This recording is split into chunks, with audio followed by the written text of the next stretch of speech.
Good evening বন্ধুরা, সবাই এখন কেমন আছো আর কি করছো অবশ্যই জানাও। আজকে হচ্ছে রবিবার। তো যাই হোক, সকাল থেকে ভিডিও দেওয়ার সময় পাইনি, অনেকটাই ব্যস্ত ছিলাম। কারণ তোমাদের দাদা আজকে সকাল ওই 8:30টার মধ্যে কাজে বেরিয়ে গেছিলো, মানে এক জায়গায় কাজ ছিল, গেছিলো। তো এবার একা হাতে না সবটাই করতে হয়েছে। সকালবেলা তোমাদের দাদা ঝাড়পালাগুলো দিয়ে দেয়, কিন্তু সেটাও সময় পাইনি।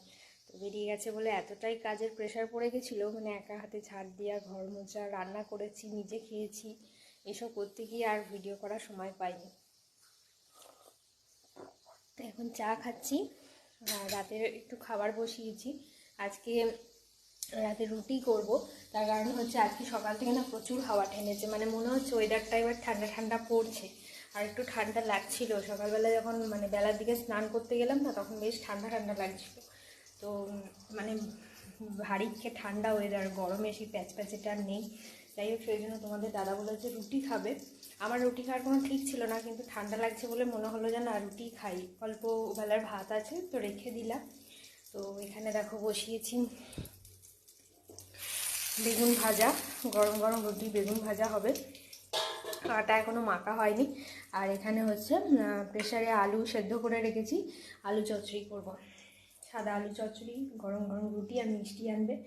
এখানে দেখো আজকেই ওই জন্য ইয়েটা বার করে ফেলেছি, হচ্ছে ভুলে যাচ্ছি নামটা আমি, গরম জলের যে কেটলিটা, তো ওটা বার করে ফেলেছি। কারণ শীত মানেই তো গরম জল এবার লাগবে টুকটাক, তো ওই জন্য কেটলিটা বার করে ফেললাম, আজকেই বার করেছি।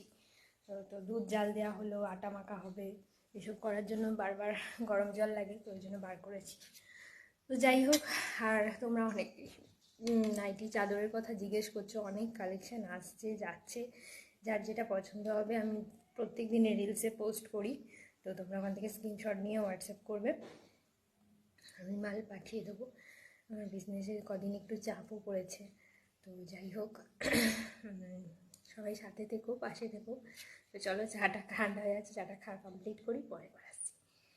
এখন চা খাচ্ছি, রান্নাও করবো, রাতের খাবারটা তাড়াতাড়ি করে নিই। তো চলো, পরে আবার আসছি, টাটা।